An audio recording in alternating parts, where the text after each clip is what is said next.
mapagpalang araw mga ma'am sir. Yan. Dito tayo sa Umingan, along National Road. Ito yung papuntang Carmen. Ito naman po yung papuntang Isabela. Ito, mga 5 minutes lang, nasa bayan na tayo ng Umingan. So ito, internet, power line. Wala pang nawasa dito pero mayroon siyang sariling poso. So ito, mayroon siyang maliit na stall. Pwedeng magdegosyo po dito mga ma'am sir. Total area 537 square meter. Titled property. Kagandahan po nito, nakabakad yung property natin. May fruit bearing na mangga, tapos nyug. May bahay na rin dyan pero sira na.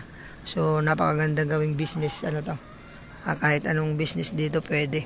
Alphamart, 7-Eleven, pwede na po yan. Tapos, ayan, may mga bus po na dumadaan dito. So, ito, pasukin natin. Baka magustuhan nyo po ito. Residential, commercial lot dito sa bayan ng Umingan.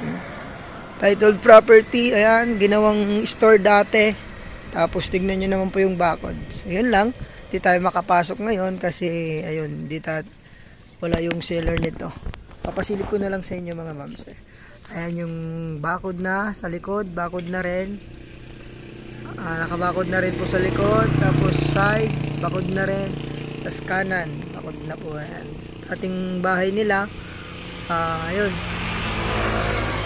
Meron pang parkingan dati ng sasakyan ni sir. Talang di na po, ay bebenta na. Ayan frontage nito parang 12 meters. May mga mangga, nyug, ano yan? Bayabas. Yan. So, sa mga naghanap po ng property na residential, commercial lot dito sa bayan po ng Umingan, baka ito na po yung hanap nyo.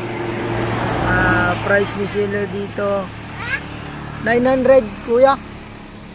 900. Yan. 900, merong maliit na store, pwedeng mag-business.